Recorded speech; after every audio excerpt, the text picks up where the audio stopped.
You are listening to the IFH Podcast Network. For more amazing filmmaking and screenwriting podcasts, just go to ifhpodcastnetwork.com.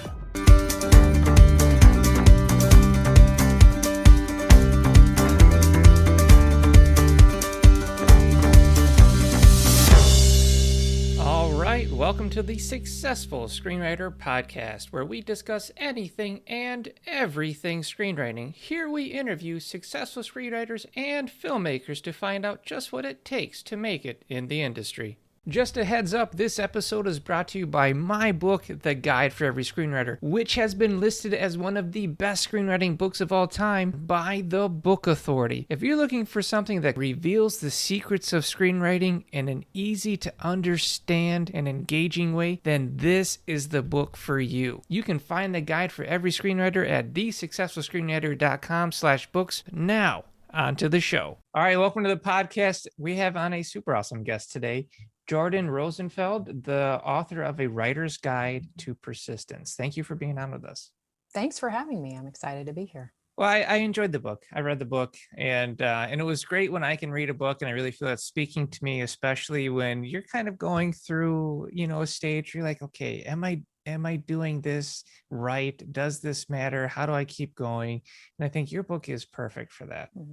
Thank you. So if you could just kind of give our listeners a little bit of your origin story and what brought you into writing that book, it'd be great. Yeah, I have been writing all of my life.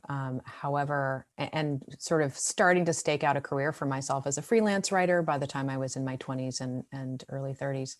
And I also am a fiction writer and have tried to get my novels published in a variety of methods. And I had hit this kind of low point. First of all, my son had been born. And that's just a difficult time anyways. Right. And then, children will do that to you. And then it coincided with the Great Recession. So all of my freelance writing work dried up. And then my agent didn't sell my novel. She was unable to sell it, that sounds like it's her fault, but it did not sell. Right. And I hit a dark night of the soul as a writer. And I started thinking, like, am I still a writer? Because I don't really write anymore and I don't have any success and my career is kind of tanking. Yeah. That was kind of where I was at. And so what I started doing, because I cannot seem to be able to turn away from writing, is I started writing blogs about what I was going through back when people blogged, for like, for a big audience now. Yeah, that's awesome. And the blogs were all just kind of like the various trials and challenges of being a writer and and it was sort of like, I was throwing out, I guess, kind of like a lifeline into the dark. And I was surprised at the response I started getting from my readers. They were just really resonating with those posts more than any other that I had written. And it occurred to me that that maybe I had something there that there's really something about, using words when you're in a dark place to reach out, to express yourself, that's so powerful. And it woke back up my feeling of like, no, this is something I've always been meant to do. And I just have to find new ways to do it. And so I actually approached the publishing company that had published my first writing craft book, which is called Make a Scene. And I was like, hey, would you guys be interested in this idea I have? And they went for it. That's awesome. Well, I think it's a good book and I want to kind of dive into it a little bit. So you talk about something that I know I've several subjects that I personally have struggled with, and one of them we'll just start out with was perfectionism. And you talk about how perfectionism is ultimately stifling. It is, and I first of all really empathize with people who struggle with it, because I think we tend to judge perfectionists negatively, like, oh, you have such high standards. But actually, I think that what undergirds perfectionism is fear. And so, and I'm married to a psychologist too. So if I get psychology speak on you, forgive me. Bring it. But when you're hyper vigilant about something, whether that's you're getting your writing right, or you're, afraid to show something to someone until it's achieved this mythical status, then, most people aren't doing that because they feel good about it, right? They're doing it because they're feeling insecure or terrified, or like there's oftentimes shame underneath that. What if someone sees me as flawed or broken?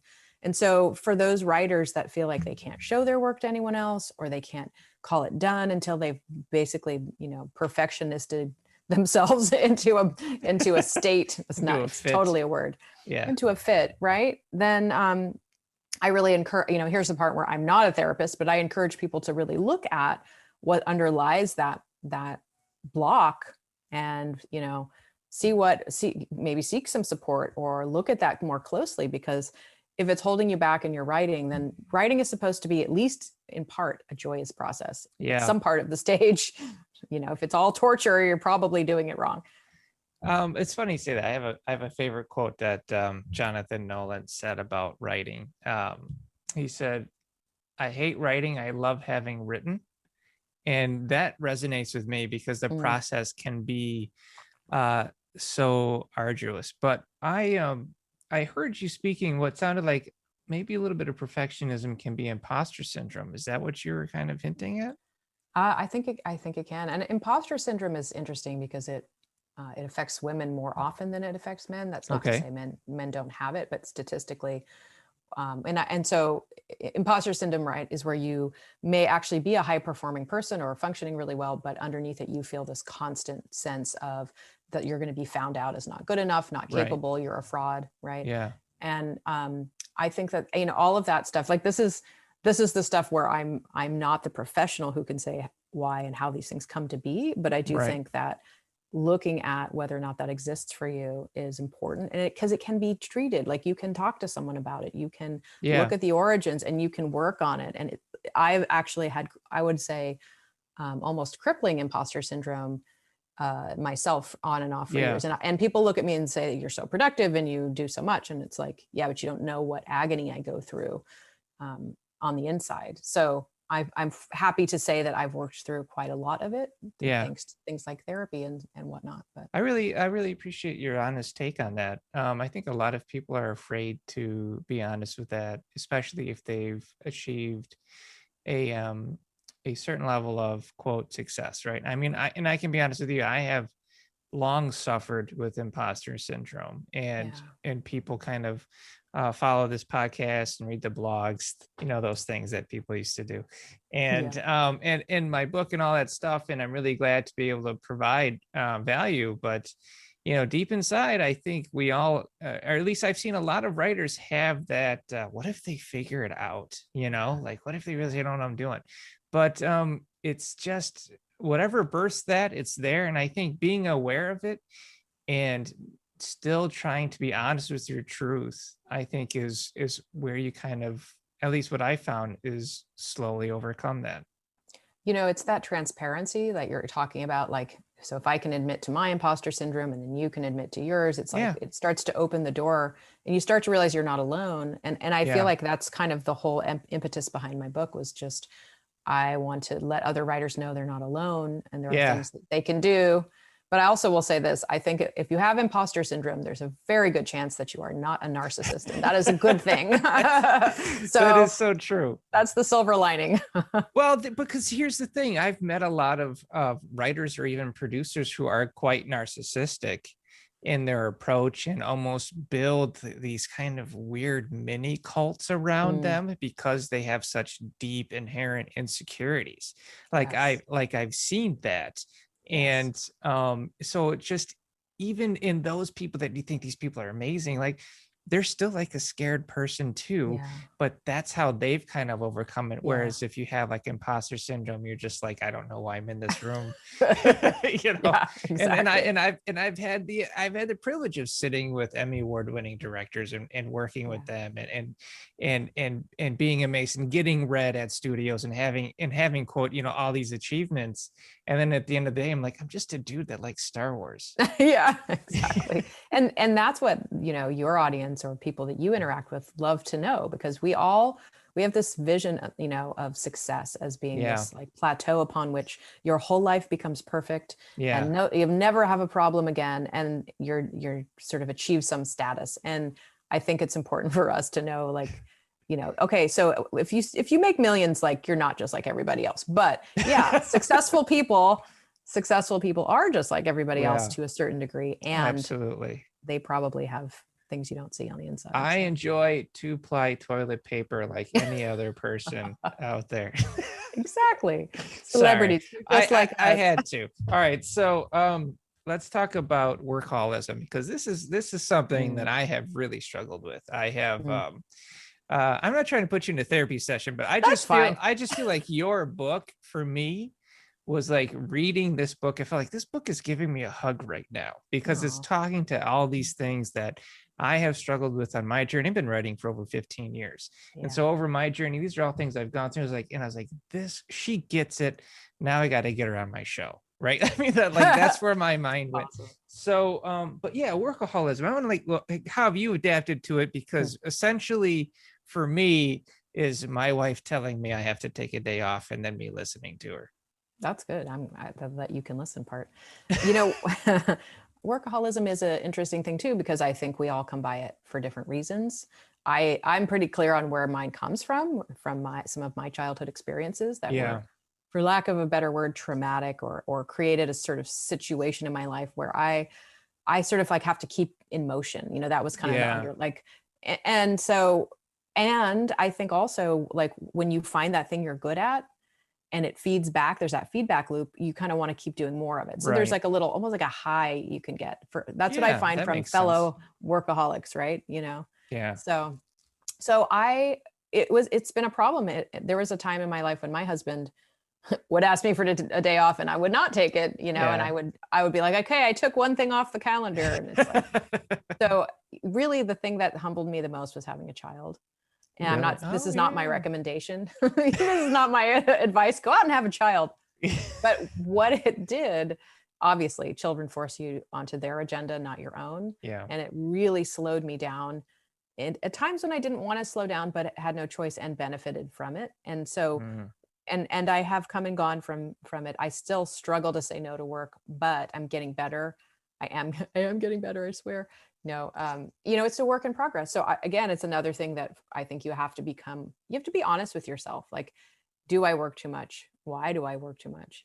For me, I grew up in an alcoholic home, and my mom is great. She's a very wonderful person who's worked very hard on herself. So we can look at that stuff openly now, but there are certain criteria that can shape a person's behavior. And but what's interesting about it is I've kind of learned that my workaholism it's also an addiction. So it's like I grew up in an addictive home, and then I developed a different addiction, and that I have to be vigilant because I don't want to pass that on to my child.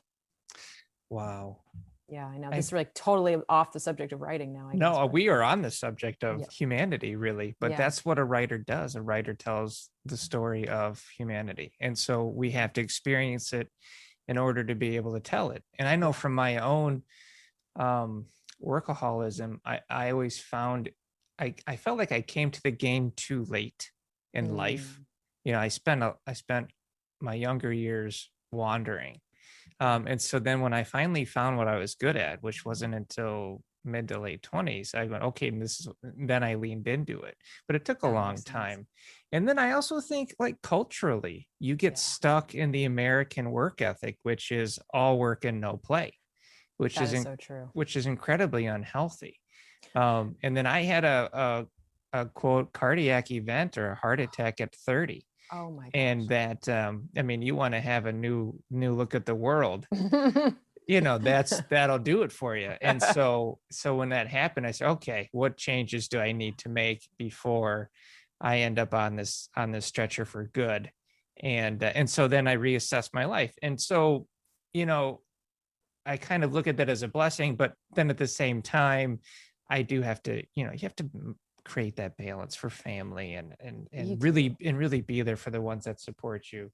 But the thing is that, like anything, I have to say I'm a recovering workaholic, which means I'm still going to do it. So what I've done to trick myself is I put into practice a lot of self-care. I hate that term, that's but beautiful. So I know I'm going to work too much sometimes, but I also make sure that I exercise and make sure that I walk in nature, and I make, there's these things that I do. I make sure I eat healthy meals, because it's like, I can't 100% say I'm going to stop being a workaholic, but I can mitigate it, if that makes sense. No, I like that, because you put that in the book, and I actually thought that was cool. I mean, I've read dozens of screenwriting books and self-help books and all this stuff, and none of them have ever had like set exercises in the book, which you have every chapter you have a set Homework. exercise. I thought it's great. I was like, Oh, oh, thank look you. at that, she's got the sun salutation pose in there, like meditative time. So it's like a screenwriter's or a writer's in general self-help book, and I Yeah. thought that's awesome. Oh, thank you. When trying to stay persistent with our writing, one of the most difficult aspects people run into is writer's block. I have my own like fun tricks for writer's block I talk about, but you have a really cool solution for writer's block, which I thought was neat. It's called mini writing. Essentially, it was sitting down and writing anything, even if it's just a few sentences and you can't get all the way through the scene. And I thought about that, and it's like, that is something that I used to do when I struggled with writing. Back when I would just not know where to go with something, I would write like the central character, and then I would get stuck, and then I go, and then she walks into the room and the chick dies, and I'd write it like that, and then I would just move on, and then it'd get me to the next scene. I thought, oh, that's such an elegant way of teaching that. And it kind of goes back to that, whether it's perfectionism or that fear we have about like that everything we must put down on paper must be, a masterpiece. It's like, a lot of what we do is just prime the pump to get to the next bit of writing. And so and the other thing I do, I had a really successful, I wrote a draft of a novel during the pandemic, a really bad draft, but I wrote one. And the way that I did it, which was different than my former, I used to be much more prolific and it would come easily, was I had a accountability partner, or as I call it, an accountability buddy. And she and I were both working on something, and we said 50 words a day. That's all you have to do. Oh, okay. And then we would check in at the end of every day. And frequently she would message me and I would be getting into bed and I'd go, oh crap, I forgot my 50 words. And I'd pull out my journal and I'd write them. And most of the time, 50 words became 300, became 500. Yeah, that makes sense. So it led, to something more. So both the very low requirement and the accountability piece together were really effective. I love that, because I've had writers come up to me and say, how do you write consistently? Because when I started out writing, it would take me 8 hours to do one page. Now I can whip out 20, 30 pages plus, and it's fine. And so I would just tell them, you just sit down and then bracket time, like I'm going to write for a half hour, and it might be one sentence, it might be the slug line, it might be half a page, it doesn't matter, but you bracket that time for half hour or 15 minutes, whatever you can tolerate. And then naturally it's just going to get longer with time, but you just have to sit your butt in that chair and develop that skill and make it basically a habit. Yeah, you really do. You do. And I know that, and sometimes I still pretend that's not true, but it only works when I do that, when I write every day. Oh, it's amazing how many house chores I can discover when I don't want to. I know, right? When I walk by the office and I'm like, oh, I think I gotta do the dishes. Yeah, it's true. Yeah, no, I get it. It's kind of funny. Another thing that can really cut back on somebody's persistence in writing would be criticism and critique. Fear of being criticized. So, and I like that you brought up both criticism and critique, because those two words to me are very different. Yeah. And they have different meanings that I think writers need to recognize. First of all, we're all right to fear criticism. That's, nobody wants to be criticized, but your writing is something that needs critique at some point if you hope to give it an audience. If you're just writing in a journal or for your family, like, don't worry about critique. But at some point we actually do have to, get better. That's the whole idea. If you're receiving a critique that is not designed or doesn't feel as though it supports the idea of improving your work, then then throw it out. It's not useful to you. Like if someone's just like, well, this was a really boring paragraph. I'm like, okay, well, thanks. Can you tell me how to make it less boring? It's like, there's a difference. And I've been running live writing classes through the pandemic as well. Oh, good. So by Zoom, just like this, and we do critique portion, and we do live virtual critique where we say it out loud, as well as offering comments on the page. And I've come to realize, I did that stupid thing where you assume other people have the same experience as you. And I've come to realize that a lot of people don't know how to give or receive critique. Right. So I had to come up with guidelines to help people understand, like, what are we looking for? Yeah. How can we help someone improve? And then what is not helpful? and what leans into that criticism area. And it's been cool to see people learn how to do that for each other. I like that. I run wefixyourscript.com, where we do notes and mentorships for writers. Nice. And one thing that I talk to staff about is that I don't want to hear the F word. I don't want to hear the word feel, because feel doesn't help the script get any better. It's what is working with the script, what is not working with the script, right? And then how do we help that writer not just improve the script, but improve their writing as well? Do you have any final tips for our writers, or is there anything I should have asked you that I haven't asked? Well, all I really want to say, like the real true deep message of this book is that you have to find a way to love the writing process. And it has to be, you can't be doing it just because you think it'll make you famous or you should. And like, there has to be a passionate, part of you that is connected, because you are going to encounter. So like, to be persistent, you have to have that thing you come back to, the reasons why this matters to you. Because otherwise the rejections, the critique, the criticisms, just the frustrating, bumps on the road to being published, right? They will stop you. You will fall off and go, oh, I give up. So, for me, like I said, when I hit my dark night of the soul, it was like coming back to, well, why do I write? And then I remembered I write to reach out, to express myself. And it was simple. It was kind of almost basic. But remembering that brought me back to why I do it. And I also asked myself, like, well, would you really give up writing altogether? And if you can answer that and the answer is yes, then you should. So no, I'm just kidding. I'm just saying, like, That's funny.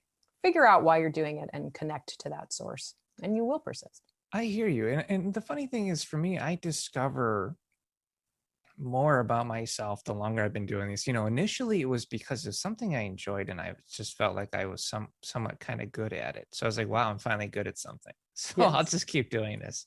But then eventually it became like, I want to be able to make someone feel something and maybe have them walk away from this slightly changed. And if I've done that, or I've influenced them to see the world in a different way, then I have, in my own little way, slightly made the world a better place. And I think if you can walk away from that, that's even better. And now I find, as I've gotten older and I've been doing this for a while, I really want to help the younger generation of writers out there that can kind of benefit from the path I've walked through, because I didn't have resources like this when I was coming up. Yes. And so it's just kind of like that whole growth, basically on our own, quote, hero's journey.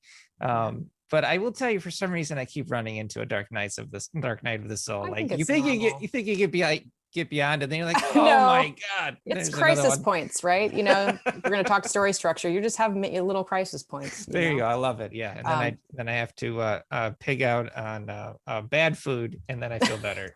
So where can we find your wares and what you're offering? Thank you for asking. You can go to my website, which is jordanrosenfeld.net, and I have upcoming classes, and I'm actually teaching a class on this very topic about how to create a persistent writing practice. Awesome. And that will be in October, I believe. But if you go to jordanrosenfeld.net, you can find out all the info. Yeah, and we'll slide that link right into the description of the episode, so people can click right on it and go to it. And Jordan, thank you again for spending your time with us. Thank you so much for having me. Thanks for listening. If you enjoyed this episode, please subscribe and share in your social media, where you can tag us at The Successful Screenwriter.